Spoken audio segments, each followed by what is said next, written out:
नमस्कार आप सभी को एक बार फिर से हमारे YouTube चैनल एनसीईआरटी नर्व्स में। और आज हम लोग टॉपिक पढ़ेंगे लाइफ प्रोसेस का न्यूट्रिशन, जिसमें हम लोग ह्यूमन न्यूट्रिशन को पूरा डिटेल में पढ़ेंगे और समझेंगे और एनसीईआरटी का एक एक कंसेप्ट पूरे क्लियर करेंगे। ठीक है, तो चलिए धमाकेदार वीडियो को स्टार्ट करते हैं। Life process. लाइफ प्रोसेस में हमने पढ़ लिया था इसका इंट्रोडक्शन, क्या क्या लाइफ प्रोसेसेस होते हैं उनका इंट्रोडक्शन हमने पढ़ लिया था। आज हम लोग पढ़ेंगे न्यूट्रिशन के बारे में, क्या डिटेल में चीजें होती हैं न्यूट्रिशन में, कैसे फोटोसिंथेसिस होता है प्लांट्स में, हेटरोट्रॉपिक न्यूट्रिशन कैसे होता है, सारी चीजों को डिटेल में पढ़ेंगे। ठीक है, तो लेट्स स्टार्ट।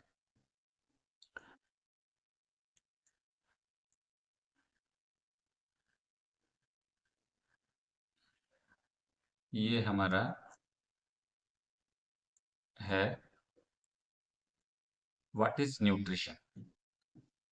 न्यूट्रिशन क्या है, तो पहले भी हमने देख लिया है इंट्रोडक्शन में भी, और फिर से देख लेते हैं कि न्यूट्रिशन क्या है। Process of by which living things obtain their food and utilise for vital works, vital activities, for energy.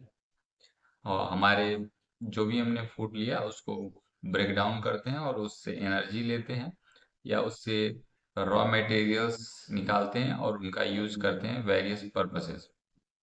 तो एक पर्पस तो एनर्जी हो गया, दूसरा पर्पस हो गया आपका, मान लीजिए रिपेयरिंग है। कभी आपको चोट लगती है, तो कभी कट गया तो उसको हील करने में, भरने में चोट को, जो हमें प्रोटीन्स और लिपिड लगते हैं, ये सारी चीजें कहाँ से आ रही हैं? न्यूट्रिशन से आ रही हैं। ठीक है, तो ये है। तो ये हमारे पॉइंट्स दिए हुए हैं। रिपेयर में, डैमेज में, ग्रोथ, हमारा हाइट बढ़ रहा है, ठीक है, हमारी बोन्स बढ़ रही है, तो कैल्शियम कहाँ से आएगा? न्यूट्रिशन से आएगा। ये सारी चीजें हमें न्यूट्रिशन से मिल रही है। तो इसमें मेजर पॉइंट्स जो उनके बारे में थोड़ा डिटेल में दिया है कि एनर्जी क्यों चाहिए हमें। तो एनर्जी, बहुत सारे वर्क्स हम करते हैं उनके लिए एनर्जी चाहिए। जैसे हम चल रहे हैं उसके लिए एनर्जी चाहिए, दौड़ रहे हैं उनके लिए एनर्जी चाहिए, हमारा ब्लड पंप कर रहा है तो हार्ट को एनर्जी चाहिए। ठीक है, हमारा लंग्स काम कर रहा है उसको एनर्जी चाहिए, हमारा वो, जो स्टमक है वो वर्क कर रहा है, उसको डाइजेशन करना है तो उसको एनर्जी चाहिए। तो जितने भी काम है सब वर्क्स में एनर्जी लगती है, तो इसलिए एनर्जी की जरूरत है और इसके लिए हम न्यूट्रिशन लेते हैं। ठीक है, दूसरा, रॉ मटेरियल्स के लिए हम न्यूट्रिशन लेते हैं। जैसे प्रोटीन हमें चाहिए, तो प्रोटीन चाहिए तो कहाँ से मिलेगा? न्यूट्रिशन से मिलेगा। प्रोटीन क्यों चाहिए? तो ग्रोथ के लिए चाहिए। और प्रोटीन क्यों चाहिए? तो प्रोटीन चाहिए सेल के रिपेयर के लिए। लिपिड चाहिए, क्यों चाहिए? विटामिन डी को हमें यूज करना है तो लिपिड चाहिए। बहुत सारी चीजें हैं। तो ये जो रॉ मटेरियल्स है कहाँ से मिलेंगे? फूड लेंगे, न्यूट्रिशन लेंगे तो उससे न्यूट्रिशन से हमें मिलेगा सारा रॉ मटेरियल्स। ठीक है, तो ये हुआ हमारा। अब देखते हैं हम लोग आगे क्या है। ठीक, न्यूट्रिशन के बाद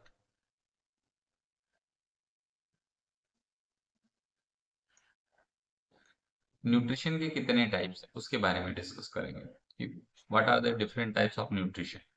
तो न्यूट्रिशन के दो टाइप्स होते हैं मेजर, एक आटोट्रॉपिक न्यूट्रिशन, दूसरा हेटरोट्रॉपिक न्यूट्रिशन। ऑलरेडी हमने प्रीवियस लेक्चर में पढ़ लिया है। ऑटोट्रॉपिक न्यूट्रिशन में हमने पढ़ा है दो तरह का ऑटोट्रॉपिक न्यूट्रिशन होता है, एक फोटोसिंथेटिक और दूसरा कीमोसिंथेटिक। फोटोसिंथेटिक का मतलब जो न्यूट्रिशन लाइट के प्रेजेंस में हो या लाइट के हेल्प से हो फोटो सिंथेटिक हो गया।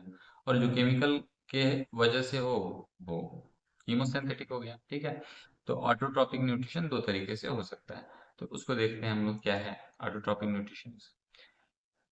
तो organisms prepare their own food with the simple inorganic substances like CO2 and H2 using sunlight। अगर सनलाइट का यूज करके वो बना रहा है तो इसका मतलब वो कौन सा हो जाएगा? फोटोसिंथेटिक का एग्जाम्पल, जैसे ग्रीन प्लांट हमारे हैं, एल्गी हैं, सम बैक्टीरिया हैं जिनको बोल सकते हैं साइनो बैक्टीरिया।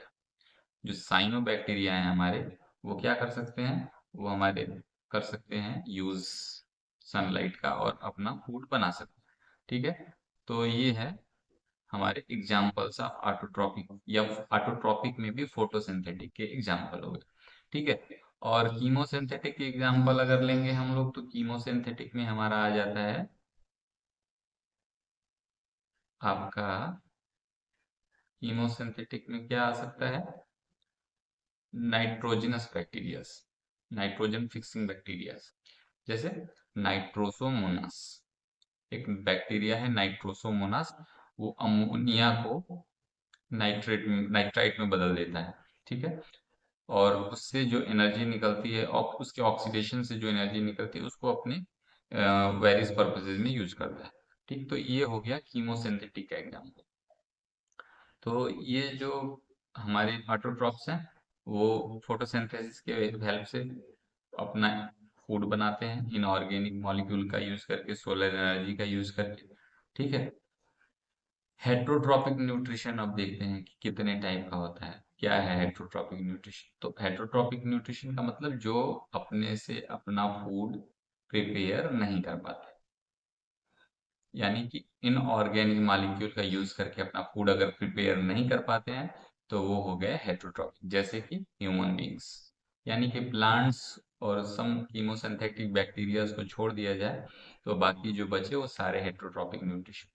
हेट्रोट्रॉपिक न्यूट्रिशन के भी तीन टाइप्स हैं।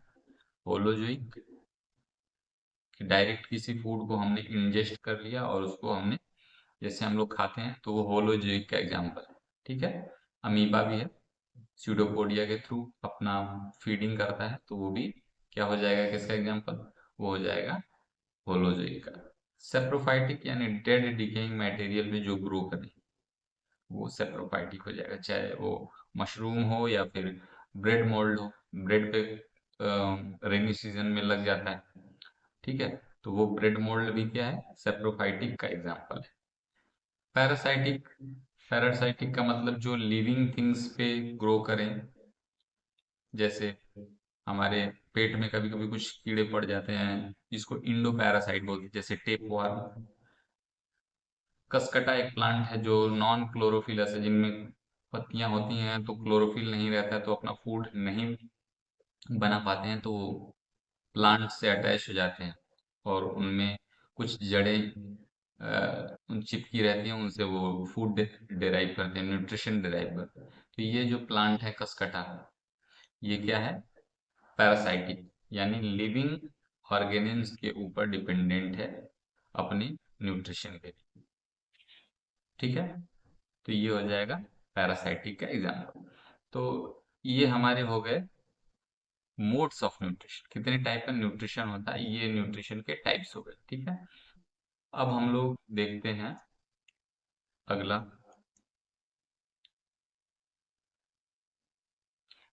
फोटोसिंथेसिस, यानी कि हमने पढ़ना है फोटोसिंथेसिस कैसे होती। प्लांट में फूड, क्योंकि हमारा मेजर प्रोड्यूसर कौन है, कहाँ से हमारा अल्टीमेट सोर्स ऑफ फूड क्या है, न्यूट्रिशन क्या, क्या है, प्लांट्स है। क्योंकि प्लांट से ही हार्बीवोर हैं, और हार्बीवोर को कार्निवोर खाते हैं, तो मेन सोर्स ऑफ फूड कौन है, प्लांट। क्योंकि प्लांट नहीं होंगे तो हार्बीवोर्स भी नहीं होंगे, हार्बीवोर्स नहीं होंगे तो कार्निवोर्स तो ऑब्वियसली खत्म हो जाए। तो इसलिए photosynthesis is a most important process, because by photosynthesis plant derive their own food, ठीक है। तो हम लोग फोटोसिंथेसिस को देखते हैं कि क्या है photosynthesis. The process by which green plant prepare their food from carbon dioxide and water in presence of sunlight and chlorophyll, यानी कि क्लोरोफिल और सनलाइट के प्रेजेंस में प्लांट CO2 लेता है, H2O लेता है, और अपना फूड बनाता है। फूड क्या हो सकता है, कार्बोहाइड्रेट, यानी कि ये फार्मूला किसका है, ग्लूकोज का फार्मूला हुआ है, ग्लूकोज का फार्मूला लिखा हुआ है। ग्लूकोज एक कार्बोहाइड्रेट होता है, ठीक है। और इसके साथ साथ एक बाई प्रोडक्ट बनता है, जो कि हमारा ऑक्सीजन है। ऑक्सीजन इसका बाई प्रोडक्ट होता है, ठीक है।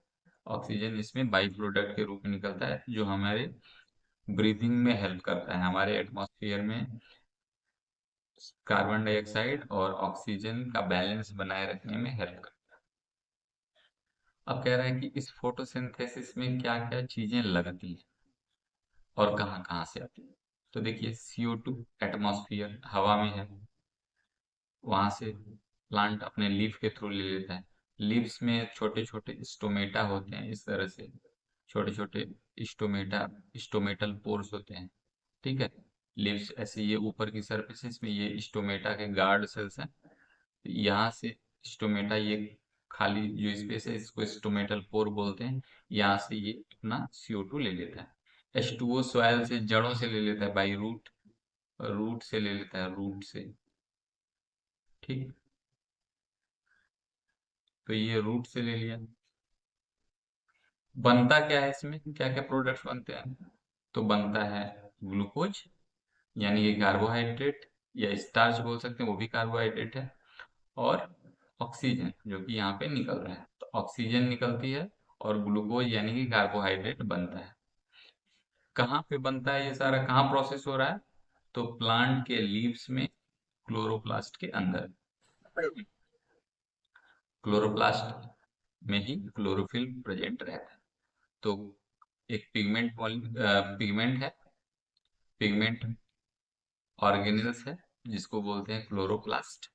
उसमें क्लोरोफिल भरा हुआ रहता है, प्रेजेंट रहता है, और जो कि फोटोसिंथेसिस में हेल्प करता है। तो ये हमारा हुआ फोटोसिंथेसिस होल, कि कैसे फोटोसिंथेसिस में फूड बन रहा है और क्या क्या चीजें लग रही हैं। ठीक, अब देखते हैं हम लोग आगे का प्रोसेस।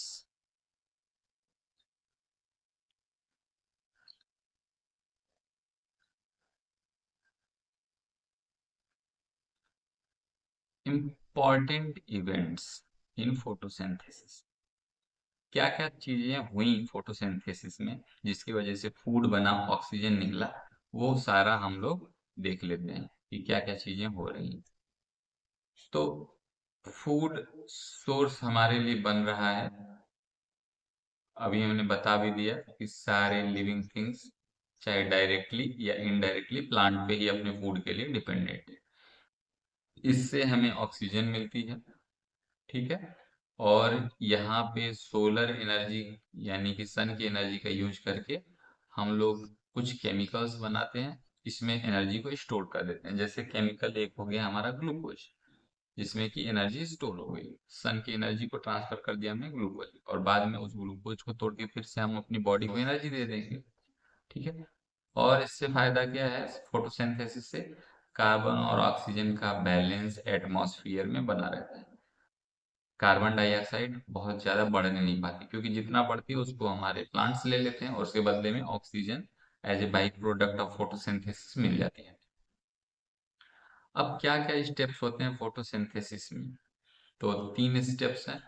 पहला, absorption of light by the chlorophyll present in the chloroplast. Chlorophyll जो है क्लोरोप्लास्ट में प्रेजेंट, वो सनलाइट को एब्जॉर्ब करते हैं। ठीक है, उसके बाद उस सनलाइट को यूज करते हैं H2O को तोड़ने, फोटोलिसिस ऑफ वाटर। तो नेक्स्ट स्टेप क्या है? Light energy used in the splitting of H2O, hydrogen और ऑक्सीजन निकलता है, this process is called photolysis of water. उसके बाद जो हाइड्रोजन निकल रहा है, इसका यूज करके हम CO2 का रिडक्शन करते हैं। और रिडक्शन क्या होता है? हाइड्रोजन का कॉम्बिनेशन विद CO2 और बना लेता है ग्लूकोज। तो हम लोगों को ऑक्सीडेशन और रिडक्शन पता होना चाहिए कि ऑक्सीडेशन क्या होता है। कहीं पे भी ऑक्सीजन जुड़ रही है, प्लस हो रही है, तो क्या है? वो ऑक्सीडेशन है। कहीं से भी हाइड्रोजन निकल रही है, रिमूव हो रही है, वो भी ऑक्सीडेशन है, माइनस हो रही है। ऐसे ही रिडक्शन क्या है? कहीं से ऑक्सीजन माइनस हो रही है, तो वो क्या है? रिडक्शन है। कहीं पे हाइड्रोजन प्लस हो रहा है, तो वो भी क्या है? रिडक्शन है। तो यहाँ पे हमारा ऑक्सीजन प्लस हो रहा है, किसमें? कार्बन डाइऑक्साइड में, और क्या बन जा रहा है? ग्लूकोज। और इसलिए इसको बोलेंगे रिडक्शन ऑफ CO2। ठीक है, तो ये हमारा हुआ आपका important events in photosynthesis and what are the steps of photosynthesis। अब आगे हम लोग देखते हैं कि इसमें क्या चीज है। रोल ऑफ क्लोरोफिल, क्या है इम्पोर्टेंट क्लोरोफिल का। वो एक एक्टिविटी के हम लोग वे में समझेंगे कि एक एक्टिविटी परफॉर्म करेंगे और क्रिया इम्पोर्टेंट है क्लोरोफिल का इन फोटोसिंथेसिस, वो समझेंगे।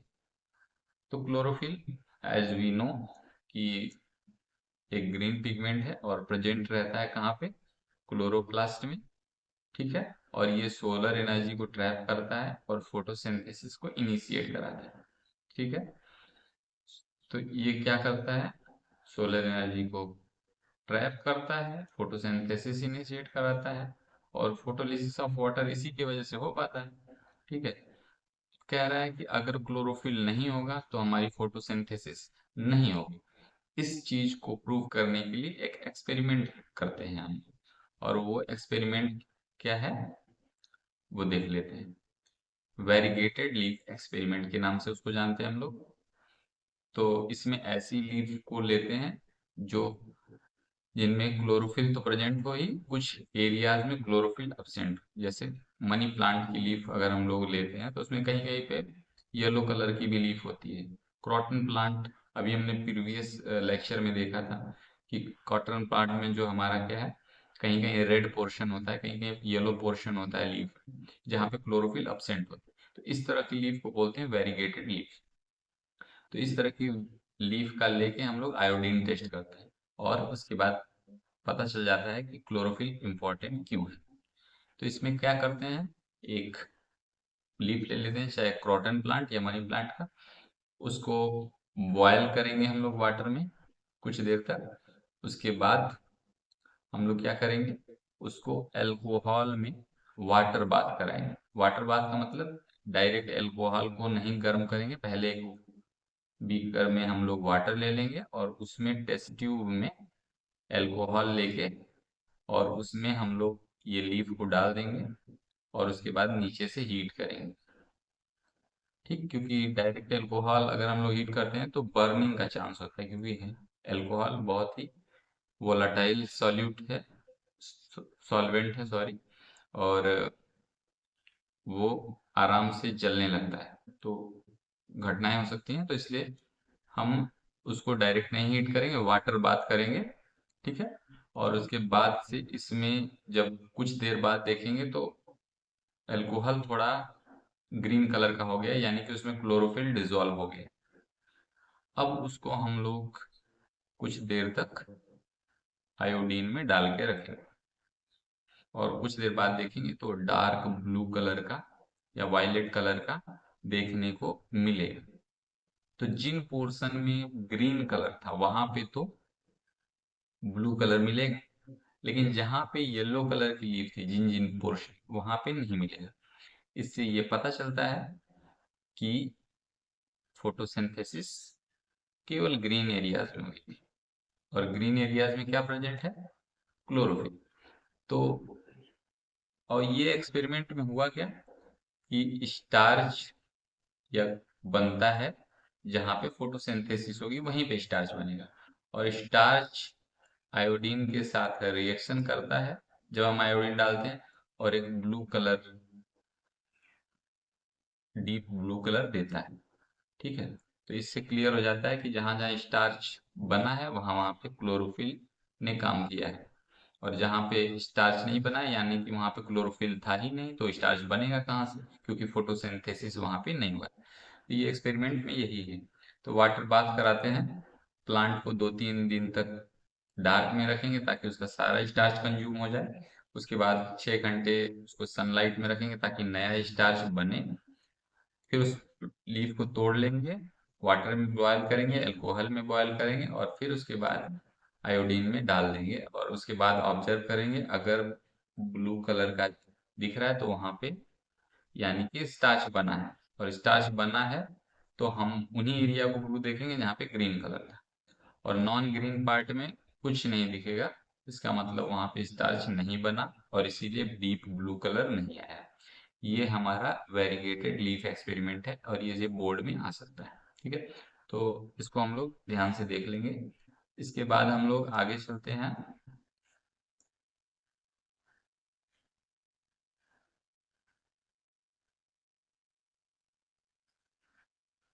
अब हम लोग प्रूव करेंगे कि CO2 का इम्पोर्टेंस क्या है। अभी हमने प्रूव किया कि क्लोरोफिल क्यों इम्पोर्टेंट है। अब हम प्रूव करेंगे कि CO2 is also important in photosynthesis. ठीक है, और इसके बारे में हम लोग देखते हैं। तो role of CO2 and stomata. तो स्टोमेटा मैंने बताया जैसे ये लीफ है कोई, अपर सरफेस, ये लोअर सरफेस। यहाँ पे इस तरह से गार्ड सेल प्रेजेंट रहते हैं, ये गार्ड सेल्स। ठीक, ये गार्ड सेल्स, इनके बीच में ये हमारा जो यहाँ पे ये जो खाली जगह दिख रहा है, जिसको मैं पिंक कर रहा हूँ, यही है स्टोमेटा। यही हमारा क्या है, स्टोमेटा है। ठीक, तो ऐसे ही नीचे में भी कुछ गार्ड सेल्स प्रेजेंट होंगे, और ये जो खाली स्पेस है वहां पे स्टोमेटा है, यानी कि वो उसको स्टोमेटा बोलते हैं। यहीं से CO2 इंटर करती है लीफ में। ठीक है, तो ये हो गया। तो stomata are the tiny pores on the leaf surfaces. कह रहा है exchange of gases takes place with the help of stomata. ठीक है, कार्बन डाइऑक्साइड और ऑक्सीजन दोनों ही यहाँ पे स्टोमेटा के थ्रू इंटर करते हैं। ट्रांसपीरेशन का मतलब वाटर वेपर के फॉर्म में अगर निकल रहा है तो वो ट्रांसपीरेशन है। तो वो भी कहाँ से होगा, स्टोमेटा के ही थ्रू होगा। कह रहा है स्टोमेटा हम हमेशा खुला नहीं रहता है, बंद रहता है। तो स्टोमेटा कब ओपन होता है, कब क्लोज होता है, तो उसमें क्या है कि स्टोमेटा में जब वाटर चला जाएगा, वाटर ऐड हो जाएगा, तो स्टोमेटा फूल जाएगा। इस तरह से फूल जाएगा, और स्टोमेटा फूल जाएगा तो वो ओपन हो जाएगा। ठीक है, ओपन। और अगर इसमें से वाटर निकल गया, वाटर माइनस कर दिया जाए, माइनस कर दिया जाए, तो ये स्टोमेटा श्रिंक कर जाएगा, एक थोड़ा सा पतला ऐसे हो जाएगा, ऐसे हो जाएगा, और इसमें स्पेस कम रह जाएगा, और इसलिए स्टोमेटा बंद हो जाएगा क्योंकि गार्ड सेल से वाटर निकल गया है। ठीक है, तो स्टोमेटल पोर क्लोज हो जाएगा। तो यही है कि स्टोमेटा क्लोज और ओपन होने में गार्ड सेल्स, जो ये दो सेल्स हैं, ये दो सेल्स हैं, इनको गार्ड सेल्स बोलते हैं, ये हेल्प करते हैं। ठीक है, अब हमें मेन इंपॉर्टेंट एक्टिविटी देखना है कि क्या है एक्टिविटी। तो एक्टिविटी क्या है, इस एक्टिविटी का थीम ये है कि इसमें कि OH का यूज करते हैं, पोटेशियम हाइड्रोक्साइड का। ठीक, कैंडल का यूज करते हैं, और एक प्लांट के लिए, और उसका हम लोग एक्सपेरिमेंट कराते हैं। बेल से इस तरह से जार से कवर कर देते हैं, यहाँ पे प्लांट कोई है। ठीक है, यहाँ पे पत्ती लीफ बना दे रहा है।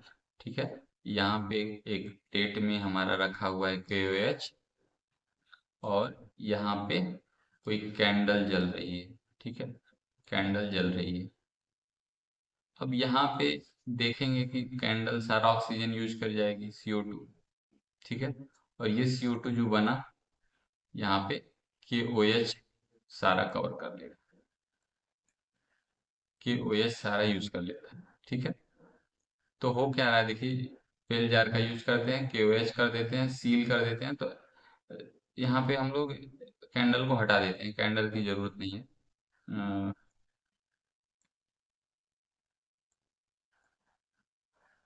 ठीक है, तो इसका हम लोग KOH रख लेते हैं, और एक में दूसरे वाले में हम लोग KOH नहीं रखेंगे।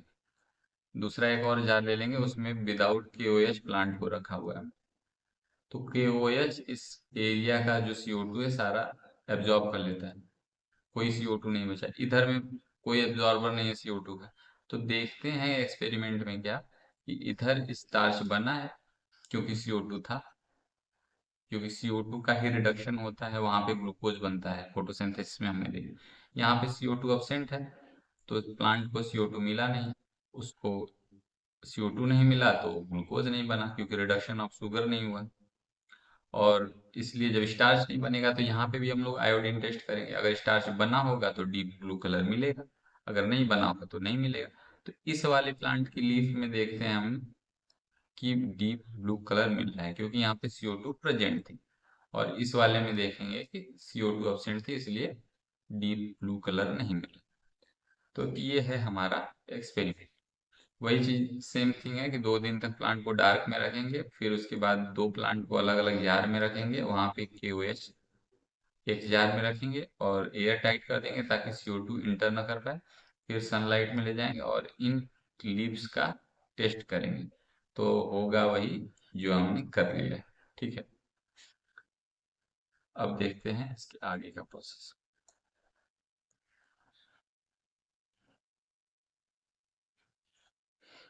अब क्या है कि और क्या क्या चीजें CO2 के साथ साथ जरूरी है प्लांट के लिए। ठीक, प्लांट को केवल CO2 की जरूरत नहीं है, केवल H2O की जरूरत नहीं, और भी चीजों की जरूरत है। ठीक है, तो वो चीजें उनको कहाँ से मिलती हैं, तो उन चीजों के बारे में हम लोग देखते हैं। तो अब बात करते हैं रॉ मटेरियल्स। जैसे वाटर उनको मिल गया, कहाँ से मिल गया, सॉइल से, रूट ने दे दिया। ठीक है, ये सारी चीजें। तो वाटर का क्या इंपॉर्टेंस है, फोटोसिंथेसिस में वर्क करता है, सेल को फ्लैसिड बनाए रखा, फूली रहती हैं सेल, हाइड्रेटेड रहती हैं। ठीक है, और बाकी मिनरल्स कहाँ से मिलते हैं, जैसे नाइट्रोजन जो कि प्रोटीन बनाने के लिए बहुत जरूरी है, फास्फोरस एनर्जी के लिए बहुत जरूरी है, मैग्नीशियम क्लोरोफिल फॉर्मेशन के लिए बहुत जरूरी है, एंजाइम एक्टिविटी के लिए आयरन बहुत जरूरी है। ये सारा जो है ये वाटर में डिजोल्व होके मिलते हैं। जैसे वो सॉइल से वाटर ले रहा है प्लांट, वहां ये डिजोल्व होंगे और वहां से वाटर के हेल्प से ये इंटर कर जाएंगे। तो अब जैसे नाइट्रोजन है, नाइट्रोजन तो एक गैस है। अब गैस तो डिजॉल्व जल्दी आसानी से होगी नहीं, तो उसको पहले गैस से हमें डिजॉल्व फॉर्म में, यानी कि सॉल्यूट फॉर्म में बदलना होगा ताकि वो आसानी से डिजॉल्व हो सके। तो उनको बदलने के लिए कुछ बैक्टीरिया रहते हैं। ठीक है, जैसे कि अभी मैंने बताया नाइट्रोसोमोनास, जो कि अमोनिया NH3 को, NH3 इसको बदल देता है किसमें, नाइट्राइट में, सॉरी नाइट्राइट में बदल देगा। फिर नाइट्राइट से नाइट्रेट में बदल जाएंगे, नाइट्रोबैक्टर से। ठीक है, तो ये सारे बैक्टीरिया हैं जो कि बदल देते हैं। ऐसे ही कुछ बैक्टीरिया जो क्या करते हैं, रूट नोड्यूल्स में प्रेजेंट होते हैं। प्लांट में रूट होता है, वहां पे वो जाके अटैच हो जाता है और वहां पे वो नाइट्रोजन को फिक्स कर देते हैं। जैसे कि एग्जांपल है राइजोबियम एजिटोबैक्टर, ये एटमॉस्फेरिक नाइट्रोजन को डायरेक्ट प्लांट में फिक्स कर देते हैं, तो उनकी नाइट्रोजन की डिफिशियंसी आराम से कंप्लीट हो जाती है। ठीक, तो ये है हमारा।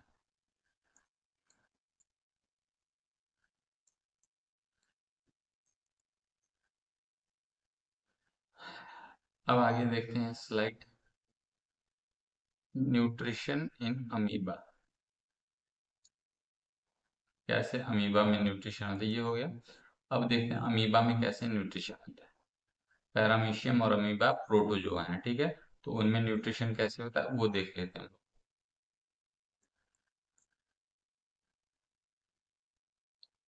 पहले हमने पढ़ लिया है कि ये दोनों ही होलोजोइक टाइप की न्यूट्रिशन है और जो कि एक हेटरोट्रॉपिक न्यूट्रिशन के अंतर्गत आता है। ये दोनों ही यूनिसेलुलर ऑर्गेनिल्स हैं और दोनों ही प्रोटोजोआ की कैटेगरी में आते हैं। अब अमीबा स्यूडोपोडिया के हेल्प से अपना फूड कैप्चर करता है। स्यूडोपोडिया को हम लोग फॉल्स फीड भी बोलते हैं, फॉल्स फीड। ठीक है, अब इसमें कौन कौन सा प्रोसेस होता है, तो पहले स्यूडोपोडिया सराउंड फूड, स्यूडोपोडिया कोई फूड है और इधर अमीबा इस तरह इनको घेर लेता है, इस फूड को। ठीक है, तो सराउंड फूड, फिर ये फूड वैक्यूल बनाता है। ऐसे मान लीजिए फूड का वैक्यूल बना लेगा चारों तरफ से, बाकी इस तरह से अमीबा रहेगा और चारों तरफ से इसमें फूड फंस जाएगा। ये हो गया फूड वैक्यूल। फिर इसमें सारे अपने एंजाइम्स को डाल देगा और एंजाइम्स की वजह से फूड डाइजेस्ट हो जाएगा। फिर जो फूड डाइजेस्ट हुआ है वो एब्जॉर्ब कर लिया जाएगा।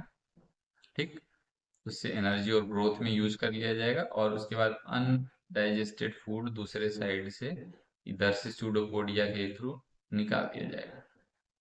ठीक है, ये है अमीबा का सूडोपोडिया के हेल्प से न्यूट्रिशन। पैरामीशियम चूंकि फिक्स्ड शेप का होता है, सूडोपोडिया इनमें नहीं फॉर्म होती है। इनके चारों तरफ सीलिया प्रेजेंट होता है, सीलिया इस तरह से। अमीबा, सॉरी पैरामीशियम में इनके चारों तरफ ऐसे हेयर लाइक स्ट्रक्चर प्रेजेंट रहते हैं, चारों चारों तरफ। ठीक, ये स्ट्रक्चर इनको हेल्प करते हैं, वाटर के मूवमेंट के थ्रू इनमें फूड चला जाता है।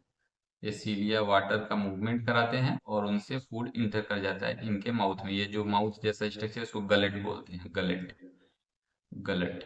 ठीक है, तो यहाँ पे ये भी यूनिसेलुलर डेफिनेट शेप है, covered with cilia. Cilia sweeps food particle toward the oral groove. ये ओरल ग्रूव था, इसमें गलेट था जो कि माउथ है उनका, और उसमें इंटर कर जाता है। तो फूड कैसे जाता है, सीलिया के हेल्प से ओरल ग्रूव में जाता है, वहां से फूड वैक्यूल बनता है, डाइजेशन होता है, एब्जॉर्प्शन हो जाता है, इजेशन होता है। बाकी प्रोसेस ऐसे सेम है। ठीक है, तो की डिफरेंस इन अमीबिया और पैरामीशियम में क्या क्या इंपॉर्टेंट डिफरेंस है, तो इनका शेप फिक्स होता है, इनका पैरामीशियम का इनका फिक्स नहीं होता है। इनमें सूडोपोडिया बनता है, इनमें सीलिया है मूवमेंट के लिए। ये फेगोसाइटोसिस के थ्रू करते हैं, ये ओरल ग्रूव के थ्रू करते हैं। फेगोसाइटोसिस का मतलब किसी भी पार्टिकल को इनगल्फ कर जाना। ठीक है, जैसे कोई सेल है दूसरे सेल को खा गए, तो फेगोसाइटोसिस। ठीक है, इसके बाद हम लोग देखते हैं अगला स्लाइड। अब हम लोग बात करते हैं, इंपॉर्टेंट है जो कि ह्यूमन डाइजेशन, अपने डाइजेशन की बात करते हैं। तो हम लोग में क्या क्या होता है वो देखते हैं। हमारा बॉडी पूरा जो है डिफरेंट सिस्टम्स का बना है, उसमें एक है डाइजेस्टिव सिस्टम। उस डाइजेस्टिव सिस्टम का स्टार्ट होता है माउथ से और एंड होता है एनस। तो माउथ से लेके एनस तक जो है उसको बोलते हैं एलिमेंट्री कैनाल। इस एलिमेंट्री कैनाल में आपका स्टमक भी आएगा, इसोफेगस भी आएगा, स्मॉल इंटेस्टाइन आएगा, लार्ज इंटेस्टाइन आएगा, ये सारे आ जाएंगे। अब इसमें लीवर और पैंक्रियाज जो कि डायरेक्ट रास्ते में नहीं है तो उनको नहीं ऐड करना है। ठीक है, तो माउथ है, oesophagus, stomach, small intestine, large intestine और एनस। ठीक है, इनका वर्क क्या है, ये है माउथ का mechanical and chemical digestion begins. अभी पढ़ेंगे क्या है मैकेनिकल, अभी देख लेते हैं क्या है मैकेनिकल का मतलब। इसको मैकेनिकली तोड़ते हैं चबा चबा के। फिर केमिकल डाइजेशन का मतलब स्टार्च का डाइजेशन यहीं से स्टार्ट हो जाता है। ईसोफेगस का क्या काम है, ईसोफेगस का काम है माउथ में जो फूड है उसको पहुंचाना। कहाँ पहुंचाना, आपका स्टमक तक। स्टमक में तीन एंजाइम्स निकलते हैं, HCl, पेप्सिन, म्यूकस। ये अपना काम करते हैं। फिर स्मॉल इंटेस्टाइन में पूरा डाइजेशन होगा कंप्लीट, जो कि अभी नहीं हुआ था, और डाइजेशन के बाद यहीं पे एब्जॉर्प्शन हो जाएगा। इसके बाद लार्ज इंटेस्टाइन में क्या होगा, वाटर का एब्जॉर्प्शन होगा और साल्ट का एब्जॉर्प्शन होगा, बाकी वेस्ट मटेरियल का स्टोरेज होगा। और एनस के थ्रू जो अनडाइजेस्टेड फूड है जिसको फीकल मटेरियल कहते हैं वो रिमूव हो जाएगा। बाकी लीवर के बारे में और पैनक्रियाज के बारे में डिटेल में पढ़ेंगे कि इनके पास कुछ एंजाइम्स होते हैं वो वर्क करते हैं लाइपेज जैसे है, ट्रिप्सिन, प्रोटीन और फैट को डाइजेस्ट करने में। और बाकी ये भी लीवर भी बहुत इंपॉर्टेंट रोल करता है फैट के डाइजेशन। तो ठीक है, देखते हैं आगे।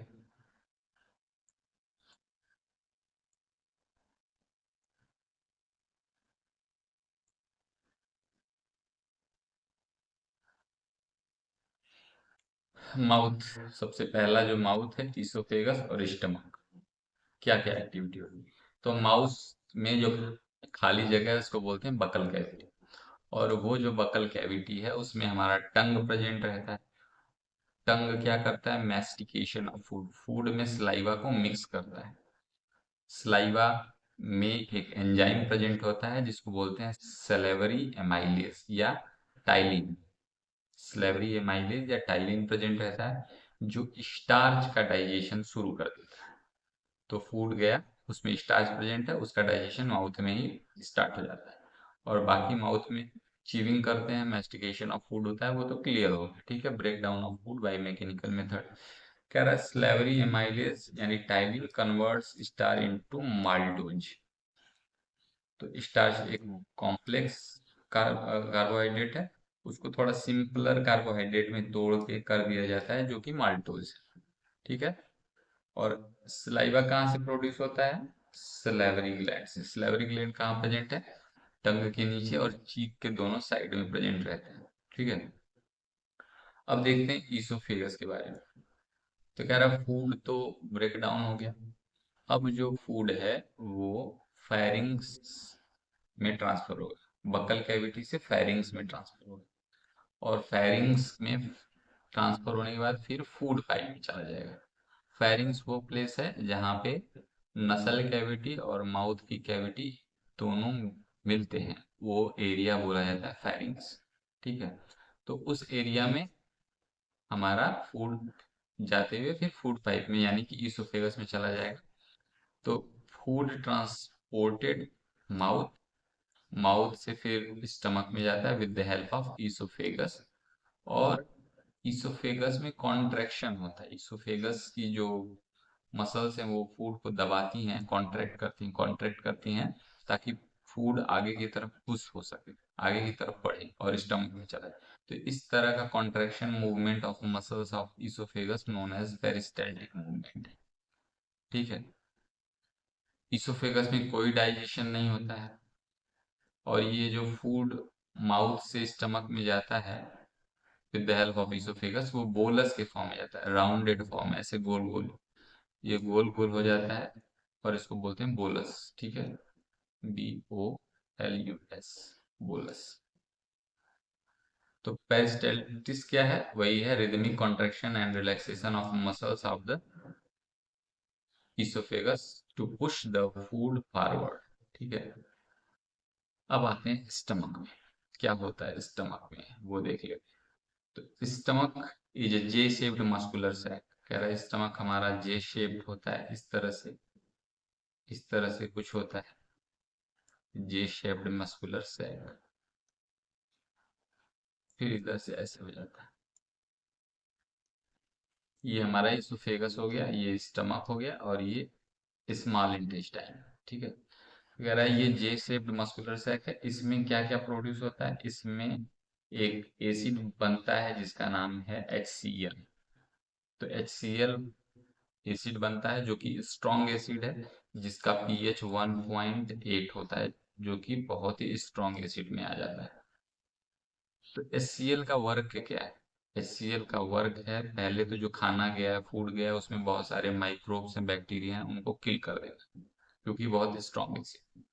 दूसरा काम क्या है कि पेप्सिन, जो आगे प्रोटीन को पचाने वाला है, वो इनएक्टिव फॉर्म में प्रेजेंट रहता है। तो पहले उसको एक्टिवेट करता है, और उसे उसको एक्टिवेट करने के लिए एसिडिक मीडियम होना जरूरी है, और जो कि HCl की वजह से पॉसिबल होता है। तो जो हमारा प्रोटीन है वो डाइजेस्ट होता है पेप्सिन की वजह से, और पेप्सिन एक्टिवेट होता है HCl की वजह से, ठीक है। और प्रोटीन स्मॉलर प्रोटीन के मॉलिक्यूल में टूट जाता है, जिसको बोलते हैं पेप्टोन, ठीक है। पेप्टोन्स में कन्वर्ट हो जाता है। अब चूंकि HCl एक स्ट्रॉन्ग एसिड है, तो ये हमारे स्टमक को भी हार्म कर सकता है। तो उसको प्रोटेक्ट करने के लिए एक बहुत ही चिपचिपा लिक्विड निकलता है, जिसको म्यूकस बोलते हैं, जो कि protect the stomach lining from acid, acid से स्टमक लाइन को बचाता है। जो हमारे स्टमक में लाइनिंग है उसको बचाता है, नहीं तो बर्न हो सकता है, एसिड बर्न हो सकता है, जिसको अल्सर भी बोलते हैं, बाद में कभी कभी हो जाता है। तो म्यूकस उससे प्रोटेक्ट करता है, ठीक है।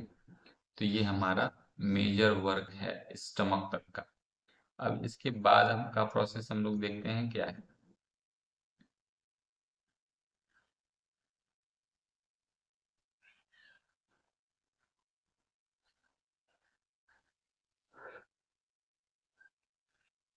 इसके बाद हम लोग देख रहे हैं स्मॉल इंटेस्टाइन में डाइजेशन, तो स्मॉल इंटेस्टाइन में डाइजेशन देखना है तो हम लोग इसमें तीन चीजें देखेंगे। एक तो इंटेस्टाइनल डाइजेशन, दूसरा लीवर के थ्रू डाइजेशन, और तीसरा पैनक्रियाज के थ्रू डाइजेशन।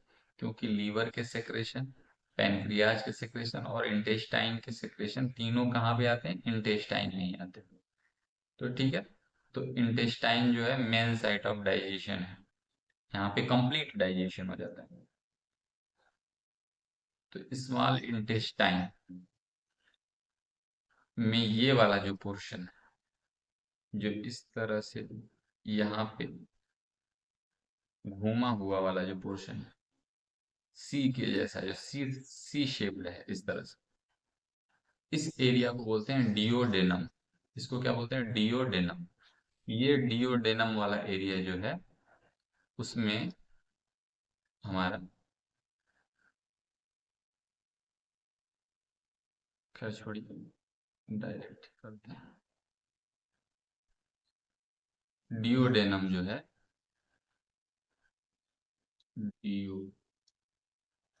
डिओडेनम,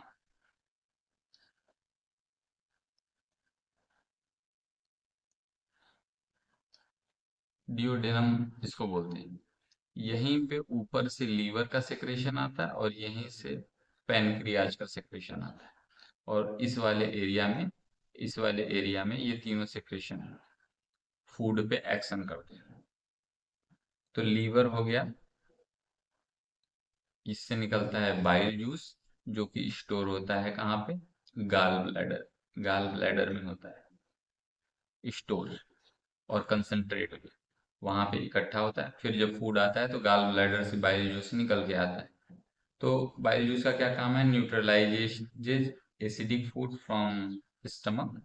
चूंकि HCl बहुत स्ट्रॉन्ग एसिड था, तो उस एसिडिक फूड जो स्टमक में से आ रहा है उसको ये न्यूट्रलाइज करता है। ठीक है, क्योंकि ये एक तरह से इसमें कुछ बाइकार्बोनेट भी पाए जाते हैं जो कि एक बेस है। दूसरा काम क्या है कि ये फैट को स्मॉल फैट मॉलिक्यूल में तोड़ देता है। बड़े बड़े फैट हैं, ऑयल्स हैं के ड्रॉप्स हैं, तो उनको छोटे छोटे ड्रॉपलेट्स में, जिसको बोलते हैं emulsification of fat, breaking large fat globules into small droplets increase the surface area for enzyme action। अभी हम लोग पढ़ेंगे लाइपेज जो कि पैनक्रियाज से आ रहा है, उसको वर्क करने के लिए पहले इसको स्मॉल पार्टिकल्स में तोड़ना जरूरी है। स्मॉल पार्टिकल्स में जब ये फैट टूट जाएगा तो अच्छे से वर्क कर पाएगा पैनक्रियाटिक जूस। ठीक है, अब देख रहे हैं पैनक्रियाटिक जूस जो कि पैनक्रियाज से निकल रहा है। इसमें तीन एंजाइम प्रेजेंट हैं, ट्रिप्सिन, लाइपेज, एमाइलेज, जो कि प्रोटीन को डाइजेस्ट करेगा। अभी जो प्रोटीन पेप्टोन में कन्वर्ट हुआ था स्टमक में, उसको डाइजेस्ट करेगा। लाइपेज फैट जो अभी टूटा है यहाँ पे स्मॉलर पार्टिकल में, उनको डाइजेस्ट करेगा। और जो स्टार्च अभी डाइजेस्ट हुआ है उसको फुल्ली डाइजेस्ट करेगा एमाइलेज।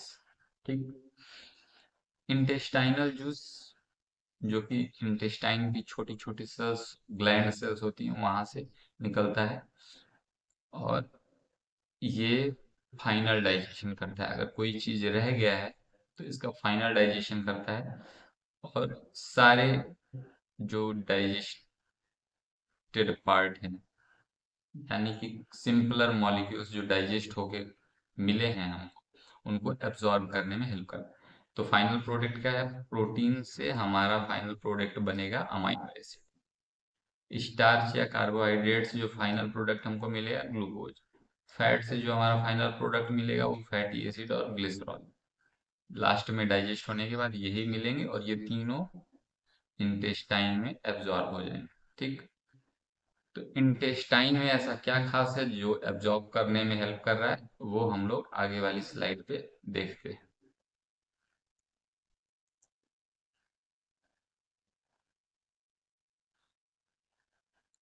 ठीक, तो ये देखते हैं कि क्या है हमारे पास एब्जॉर्प्शन एंड लार्ज इंटेस्टाइन।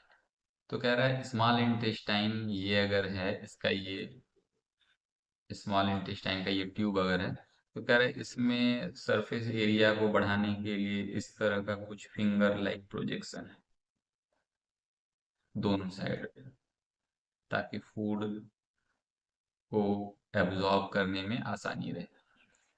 तो इसको बोलते हैं विलाई। P for villi. जो finger like projection inner wall of small intestine, जिनको विलाई कहते हैं, ये एब्जॉर्प्शन में हेल्प करते हैं। ठीक है। चूंकि स्मॉल इंटेस्टाइन थिन वॉल्ड होती है तो इजीली एब्जॉर्प्शन हो सकता है। रिचली इन ब्लड सप्लाई, यहाँ पे बहुत सारी ब्लड वेसल्स आई रहती हैं, ब्लड वेसल्स इनमें आई रहती है विलाई में। तो जो भी फूड एब्जॉर्ब होगा वो सीधे ब्लड में चला जाएगा, जो भी फूड एब्जॉर्ब होगा सीधे ब्लड में चला जाएगा, तो आसानी हो जाती है। और दूसरा, लार्ज सरफेस एरिया की वजह से एब्जॉर्प्शन आसानी से ज़्यादा होता है। तो ये इनको हेल्प करता है विलाई। और विलाई थोड़ा और डीप जाएंगे तो विलाई के भी ऊपर कुछ ऐसे हेयर लाइक चीजें होती हैं जो और इनका सरफेस एरिया बढ़ा देती हैं, जिसको बोलते हैं माइक्रोविलाई। ठीक है। ये आगे हम लोग पढ़ेंगे हायर क्लासेस में। लार्ज इंटेस्टाइन में कोई काम नहीं होता है, ओनली एक वर्क होता है यहाँ पे, और उसको बोलते हैं absorption of water and storage of undigested food. तो लार्ज इंटेस्टाइन में यही होता है। ठीक है। इजेशन का मतलब है रिमूवल ऑफ अनडाइजेस्टेड, जो हमने खाया फूड मटेरियल वो डाइजेस्ट नहीं हुआ है, तो उसको रिमूव करने में जो हेल्प करता है वो हमारा लार्ज इंटेस्टाइन के जो पार्ट है वो करते हैं। जैसे लार्ज इंटेस्टाइन का जो पार्ट है आपका रेक्टम, जहाँ पे स्टोरेज होता है फीकल मटेरियल, और एनस के थ्रू रिमूव होता है। ठीक है। तो कह रहा है कि अब एक एक्टिविटी स्टार्च के बारे में क्या है कि अगर हमने कोई स्टार्च के कंपोनेंट को खाया, तो जैसे हमने चपाती खाया या राइस खाया जिसमें हाईली स्टार्च पाया जाता है, तो उसको च्यूइंग के बाद जिसमें सलाइवा मिक्स हो गया है, उसके बाद अगर हम उसको माउथ से निकाल के और टेस्ट ट्यूब में लेके उसका टेस्ट करते हैं अच्छे से, अगर सलाइवा मिक्स हो गया है तो क्या वो स्टार्च टेस्ट देगा? तो नहीं देगा। इसलिए नहीं देगा क्योंकि स्टार्च, हमने पढ़ा है, माउथ में डाइजेशन स्टार्ट हो जाता है, क्योंकि सलाइवा में टाइलिन नाम का एंजाइम होता है जो स्टार्च को ब्रेक कर देता है।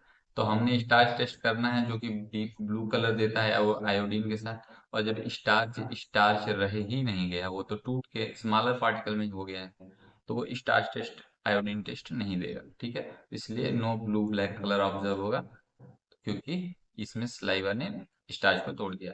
विदाउट सलाइवा अगर करेंगे तो ये दिखेगा। ठीक है। सलाइवा अगर मिक्स नहीं है तो आसानी से ब्लू ब्लैक कलर हमें दिखाई देने को मिलेगा, क्योंकि स्टार्च के साथ वो आसानी से हो जाएगा आयोडीन टेस्ट। तो कह रहा है फेट ऑफ एब्जॉर्ब, कह रहा है कैसे एब्जॉर्ब फूड कहाँ जाता है, तो ब्लड से बॉडी सेल्स में जाता है, और एनर्जी, ग्रोथ, रिपेयर, ये सारे कामों में हम यूज करते हैं।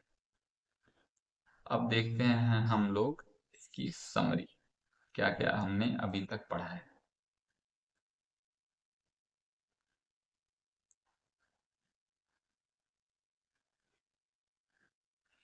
तो ह्यूमन डाइजेशन में हमने अभी तक क्या क्या पढ़ा कि फूड हमने इनटेक किया माउथ से, दांत से चबा के छोटा छोटा तोड़ा, फिर उसको तोड़ के हमने उसमें सलाइवा मिक्स किया जीभ से, अपने टंग से। और सलाइवा में क्या पाया जाता है? एंजाइम स्लेवरी एमाइलेज, जो कि स्टार्च को तोड़ देता है छोटे पार्टिकल्स में, जिसका नाम है माल्टोज। और इसके बाद ये फूड कहाँ जाता है? ईसोफेगस, जिसको फूड पाइप कहते हैं। फूड पाइप में होता है मसल का मूवमेंट, जिसको बोलते हैं पेरिस्टालिसिस। और उससे फूड कहाँ चला जाता है? स्टमक में। स्टमक में HCl और पेप्सिन दोनों हेल्प करते हैं फूड के डाइजेशन में। HCl खाना को एसिडिक बनाता है, बैक्टीरिया को किल करता है। पेप्सिन प्रोटीन को पचाता है। फिर स्मॉल इंटेस्टाइन में वहां से फूड ट्रांसफर होता है। स्मॉल इंटेस्टाइन में लीवर से बाइल जूस आता है, पैनक्रियास से पैनक्रियाटिक जूस आता है, और इंटेस्टाइन से इंटेस्टाइनल। तीनों एक साथ काम करते हैं, इसीलिए देखिए प्लस प्लस लिखा हुआ है।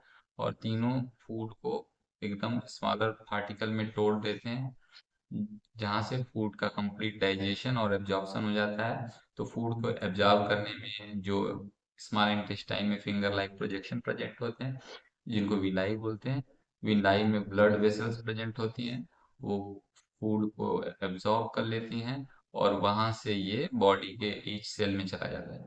फिर यहाँ पे लार्ज इंटेस्टाइन में हमारा केवल सॉल्यूट और वाटर का एब्जॉर्प्शन होता है, और बाकी स्टोर होता है फीकल मटेरियल रेक्टम में, और वहां से एनस के थ्रू वेस्ट मटेरियल बाहर निकल जाता है। ठीक, तो ये है complete digestion and flow chart of the human digestive system and human digestion. अब आगे देखते हैं क्या है होल समरी आज के लेक्चर की। तो आज के लेक्चर में हमने क्लोरोफिल के बारे में पढ़ा कि एसेंशियल है फोटोसिंथेसिस के लिए। और क्या पढ़ा, कार्बो CO2 बहुत जरूरी है फोटोसिंथेसिस के लिए। दो दो एक्टिविटी हमने की, सनलाइट एसेंशियल है फोटोसिंथेसिस के लिए, ये भी हमने देखा डार्क में रख के प्लांट। सलाइवा के बारे में देखा कि स्लाइवरी माइलेज प्रेजेंट होता है, ठीक है, टेस्ट कर लिया एवरेज। और देखा photosynthesis is ultimate source for food and oxygen on earth, यानी कि सन के हेल्प से अगर हम फूड पाना चाहते हैं तो ये फोटोसिंथेसिस के वजह से होता है, और ऑक्सीजन का रिसाइकलिंग होता है पर। तो ये कैसे पॉसिबल है, फोटोसिंथेसिस के वजह से। इसके बाद देखते हैं हमारी स्लाइड खत्म। तो आज का लेक्चर यहीं पे समाप्त होता है। आशा है कि आपको सारे कंसेप्ट आसानी से समझ में आए होंगे। वीडियो को सब्सक्राइब कीजिए और शेयर कीजिए, ज़्यादा से ज़्यादा लोगों का फायदा कीजिए, ठीक है। Thank you. अब नेक्स्ट वीडियो में हम लोग पढ़ेंगे रेस्पिरेशन के बारे में डिटेल में। आज के लिए इतना है।